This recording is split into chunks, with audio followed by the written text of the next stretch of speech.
संजीव कुमार की मौत कैसे हुई। हिंदी सिनेमा के महान कलाकारों में शुमार रहे संजीव कुमार 70 के दशक के टॉप स्टार्स में शुमार रहे। वो उस वक्त अन्य हीरो से भी ज्यादा मेहताना पाते थे। वो एक हरफन मौला स्टार थे जिन्होंने रोमांटिक से लेकर थ्रिलर फिल्में तक की। 2 फिल्मों के लिए उन्होंने नेशनल अवार्ड तक जीते। सब कुछ अच्छा चल रहा था, लेकिन एक वक्त ऐसा आया जब संजीव कुमार को फिल्में मिलना बंद हो गई। इस वजह से वो डिप्रेशन में चले गए। लेकिन जब 6 नवंबर 1945 में संजीव कुमार की मौत हुई तो उनकी 10 से भी ज्यादा फिल्में रिलीज हुई थी, जिनमें से कुछ हिट रहीं। फिल्मों में आने से पहले संजीव कुमार का नाम हरिहर जरीवाला था।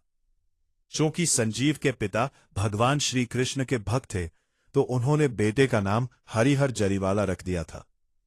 लेकिन फिल्मों में आने के बाद वो संजीव कुमार बन गए और सबके दिलों पर राज करने लगे। संजीव कुमार ने खिलौना, अंगूर, शोले, दस्तक और कोशिश जैसी फिल्में की। पर क्या पता था कि बुरा वक्त संजीव कुमार को घेर लेगा। डिप्रेशन में रहे संजीव कुमार, आया हार्ट अटैक। जब फिल्में मिलना बंद हुई तो संजीव कुमार को डिप्रेशन हो गया।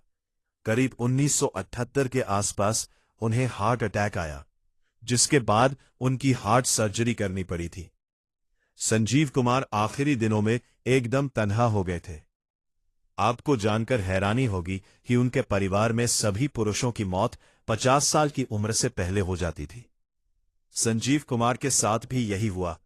उनकी मौत 47 साल की उम्र में हो गई थी। इससे पहले उनके दादा और पिता की भी मौत 50 साल की उम्र से पहले हो गई थी।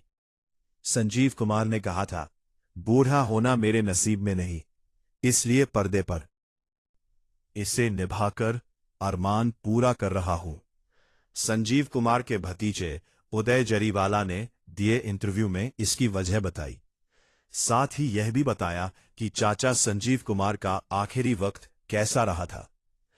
उदय जरीवाला से जब पूछा गया कि क्या यह सच है कि उनके परिवार में सभी पुरुषों की मौत 50 साल की उम्र से पहले हो जाती है, तो उन्होंने इसे सच बताया। उदय जरीवाला ने कहा कि पिछले कुछ समय से ऐसा ही हो रहा था। दादा और संजीव कुमार के अलावा उनके पिता की भी मौत 47 और 50 साल की उम्र में हो गई थी।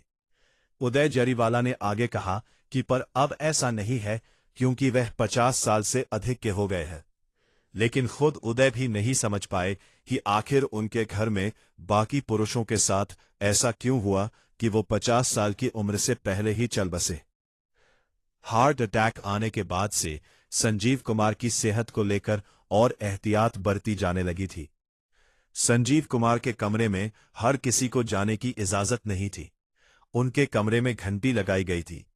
एक्टर जब घंटी बजाते तो ही कोई अंदर जाता था।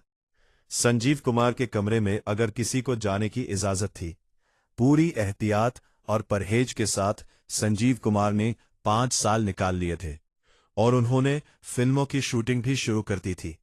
लेकिन 5 नवंबर 1985 को सब बदल गया। उस दिन वह फिल्म कत्ल की शूटिंग और फिर डबिंग का काम करने के बाद रात को पार्टी में चले गए और फिर वहां से प्रोड्यूसर नारी शिप्पी की बेटी के घर खाने पर चले गए। वहां से वह सुबह 4 बजे लौटे। उदय जरीवाला ने बताया कि हाउसकीपर को लगा कि संजीव कुमार सुबह देर से उठेंगे। इस चक्कर में किसी ने उन्हें नहीं उठाया। थोड़ी देर बाद जमुना दास जी आए और वह हाउसकीपर से उनके बारे में पूछने के बाद कमरे में चले गए। वहां उन्होंने देखा कि संजीव कुमार उल्टियां कर रहे थे। जमुना दास जी को समझते देर नहीं लगी कि संजीव कुमार को तुरंत हॉस्पिटल ले जाना होगा, लेकिन अंदर जाकर यह हाल देखना अभी बाकी था। तुरंत डॉक्टर को लाने चले गए।